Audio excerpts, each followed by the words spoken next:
Question numéro 3. Quel est le jugement concernant la gélatine de porc contenue dans certains aliments que nous consommons? Alors cette question revient, comme certains savants ont dit, à la question de l'istihala. À la question de l'istihala, c'est-à-dire la transformation d'un corps, le passage d'un état à un autre état. Et donc, est-ce que quelque chose qui est impur peut devenir pur à travers l'istihala? Ça, c'est un débat entre les savants. Les savants divergent sur cette question. Et dans le Durar de l'imam Shawkani, on avait détaillé cette question.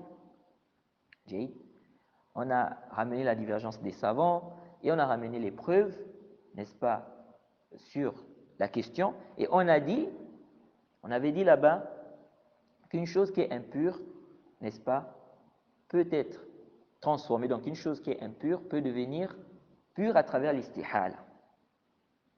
Peut devenir pure à travers l'istihala. Et ça, c'est l'avis de certains savants.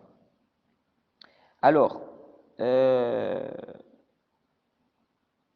ici, certains savants te disent, si par exemple, on prend, ou bien si on a par exemple une partie, ou bien un peu d'impureté, si on a par exemple un peu d'impureté, ou une chose qui est impure, cette chose qui est impure, si elle est par exemple mélangée à une chose qui est pure et qui est en grande quantité par exemple, et il y a toute une transformation qui se fait,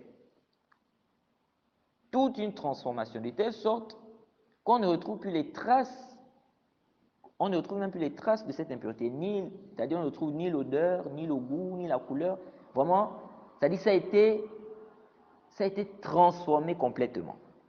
Ils te disent quoi? Que cette chose-là est licite à la consommation. Si c'est quelque chose qu'on peut consommer. Est-ce que vous suivez? Et donc, la question de la gélatine de porc revient à cette question de l'istihala. Et donc, selon l'avis qu'on adopte, l'aliment final sera licite ou non. L'aliment final sera licite ou non.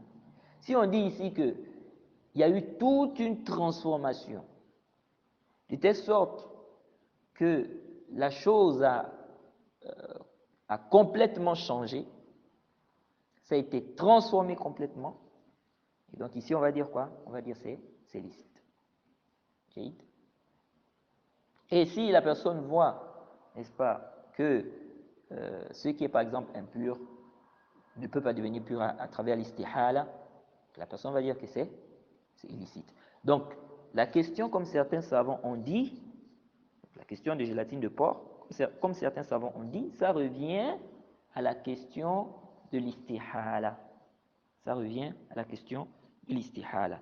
Donc, selon l'avis que l'on va adopter, eh bien, l'aliment final sera licite ou non. L'aliment final sera licite ou non. Naam.